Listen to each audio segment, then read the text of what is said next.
Hi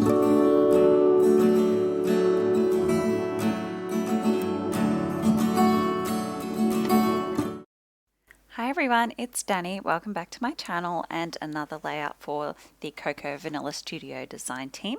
Today I thought I would dig into my die cut ephemera. I really wanted to use these large star die cuts with the negative space in the center, and when I saw them I thought immediately that they would be perfect to make shaker pockets out of, because I mean they're already pre-made. Look at that, they've got the negative space on the inside. The edge is quite wide, so it makes it easy to back them with foam. So what I've just done is trace the outside on a piece of vellum, and now I'm just cutting slightly on the inside of that pencil line, just to make it slightly smaller than the die cut. And I'm going to go ahead and use vellum for these large stars, and then I will use acetate on the small stars. I just wanted a little bit of variation. You really don't need to use both, you could use either or. Definitely, the vellum gives it a bit of a softer look. So I've just glued that on with some wet glue. And you might find that if you use vellum, you will need to weigh it down if you use wet glue. You can also use double-sided tape. I just prefer the longevity of wet glue, so I'm just using a tacky glue. And there's photos of my little guy. He was 2, I think, at this time, and he just had a fresh haircut, I think the day before, and I managed to get this really cute photo of him. It's a bit backlit, so it's not ideal, but I just love I love his little face. He's such a beautiful little guy. So I'm arranging these stars just on the background to get a bit of an idea of where I want them to go. And now I'm going to go ahead and back all the stars with some adhesive foam, and the trick here is to make sure that you don't leave any gaps. So I'm going to butt these strips of foam up really close to each other so there is no gaps for the sequins to sneak out of. So I've just cut it into strips, and now I'm adhering it down, and I will skip 2 in a second. There you go. So that's all of those backed. You can't see the foam from the front, so yeah. And now I'm just filling up that space inside with a sequin mix from my stash. It's a few different shades of blue and some gold, and there are some little gold stars in there too, so it was perfect for this. Now I'm just going ahead and laying some wet glue all along that foam, and again, don't leave any gaps. If you're going to do the same thing as I'm doing, make sure that you add a bead of glue all the way around the outside without leaving any gaps, and then pop your vellum on the back or your pattern paper or whatever you're going to use. You can stick these straight to the layout. I just find it easier to add a backing, and then I can move them around as I feel like it without any of the sequins falling out. So there we go, that is all the stars made. And now I'm just coming in with some white gesso on this pattern paper, which is the reverse side of All Star. So the other side of this paper is all those tiny little stars. And I'm just using a wide paintbrush. I'm just slapping this down roughly behind the area where I want my stars in my photo to go. So it's on a slight diagonal, and I'm just using my finger to just roughly kind of fade the edges out so that there's no harsh edges to those brush strokes. I'm not being too particular about this.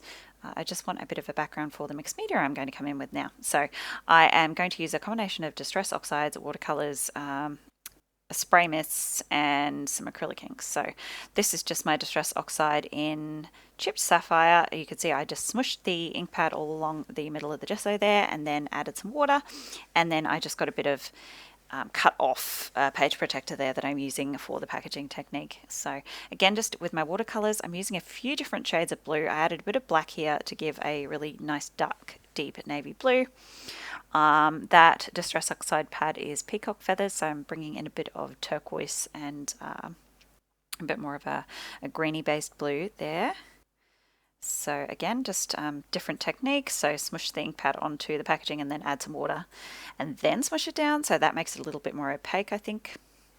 And now some spray mist. So this is just a Kaisercraft one, and I'm just splattering it all over the place. So where this lands on the gesso, because it has some liquid on there already, it will bleed out a little bit. But on the unprepped paper, it just form some splatters, so that's nice. I'm trying to just get a few different shades of blue here, a bit of variation in the pattern. I don't want it to look too uniform. I want it to look messy and splattery, kind of a little bit like a constellation, because I'm going to add a lot of stars to this background. These watercolors I'm using are a pearl finish set that I got from Spotlight. They're pretty inexpensive, and the pans aren't very deep, so I have hit pan on some of those, but they're really nice. I think add a lot of shimmer. And this last thing I'm adding is some Liquitex acrylic ink in silver, and this is a beautiful, really bright, shiny metallic silver. I really love it. It's almost got a foiled effect. It's super shiny, so I'm just adding a generous splattering of that all over. And now this is the other sheet of that same paper that I have, but I'm using the other side, and I'm just going to cut out a lot of these little stars. And I'm not cutting out the teeny tiny ones, I am cutting out some of the larger ones, but I just wanted a few more stars. So there are quite a few stars in the die cut pack, but these are some different patterns and some different colors and a bit of a size variation. So I don't end up using all of them. I just put the extra ones in with my ephemera when I'm finished this layout, and they will be good to go on another layout on another day. So into matching my photo now, I'm just using some plain white paper to back my photo first, and then I'm taking this paper, which is, I believe this one is Offbeat, and it's that nice tone on tone blue stars. And I'm going to go ahead and distress all my photo layers. So I'm just using my little scissors for that. Now I'm going to use this wood grain, which is outdoors type. I love this pattern paper. It's my favorite out of the collection. I just love both sides, but I particularly love this wood grain. So I'm adding a layer of that, and you'll see these are all scrap pieces. I'm really trying to use up my scraps. I hate wasting paper, especially paper as beautiful as this, so I use up every last piece that I possibly can. So I'm going to use this piece to create a layer on this side of my photo, and I'm going to piece this together because I just have a little piece of this left now. Like I said, I don't like to throw any of it away, so I am just layering it by my photo here. It wasn't quite tall enough, so I'm just piecing it together. You can't even tell in the finished layout that I've done that. You can't see the join. No one's going to be looking that closely, I promise you. So again, going through some of my scraps, I found this piece that is from Wild One, I think is the paper, the rainbow stripe. So I've just cut a little strip of it for another layout, and I'm going to use the orange part of that on that side of my photo. All right, so I'm just quickly rushing through this part of me, just going through and laying everything out roughly on my page, because this is all going to come off again in a minute. So I've gone through the die cut titles, and I pulled out Superstar because what other title could I possibly use with this layout?